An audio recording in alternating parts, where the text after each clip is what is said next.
प्रिय दोस्तों, नमस्कार। आप सभी का मोटिवेशनल अमेजिंग चैनल पर स्वागत है।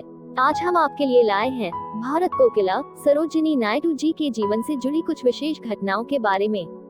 सरोजिनी नायडू एक बहुत ही प्रतिभावान छात्रा थी।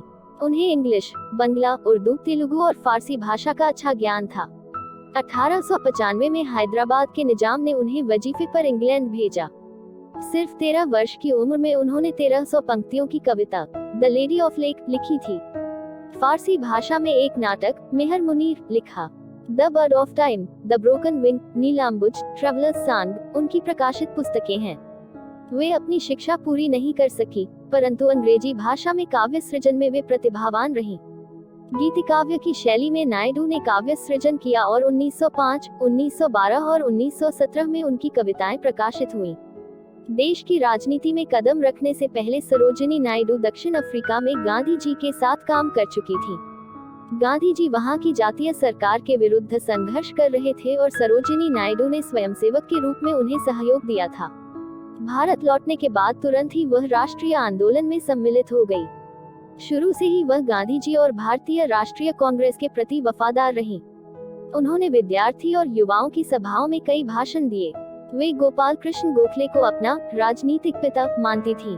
नायडू के राजनीति में सक्रिय होने में गोखले के 1906 के कोलकाता अधिवेशन के भाषण ने महत्वपूर्ण भूमिका निभाई।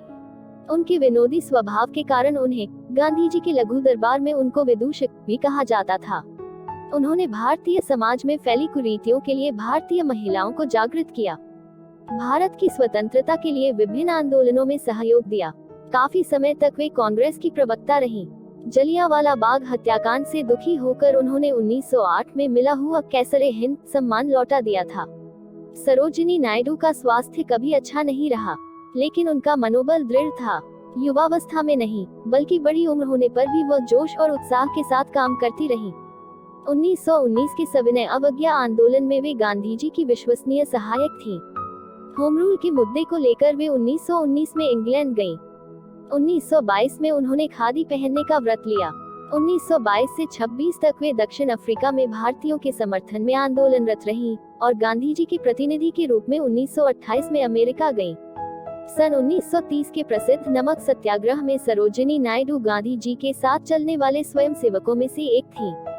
गांधी जी की गिरफ्तारी के बाद गुजरात में धरासना में धरना देते हुए जब तक वह स्वयं गिरफ्तार न हो गई तब तक वह आंदोलन का संचालन करती रहीं। धरासना वह स्थान था जहां पुलिस ने शांतिमय और अहिंसक सत्याग्रहियों पर घोर अत्याचार किए थे।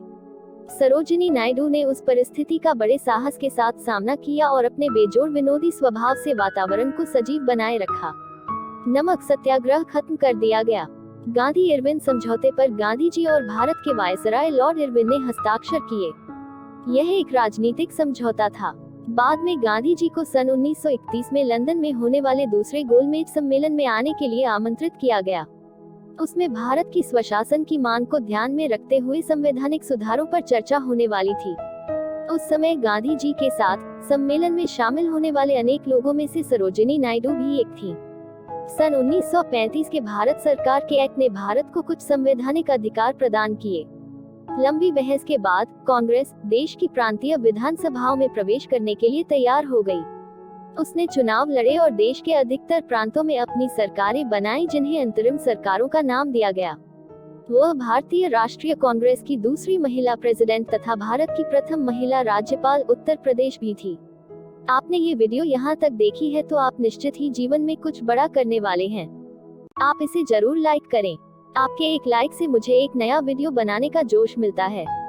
अगर ऐसे किसी भी महापुरुष की वीडियो देखना चाहते हैं तो कमेंट्स जरूर करें। धन्यवाद।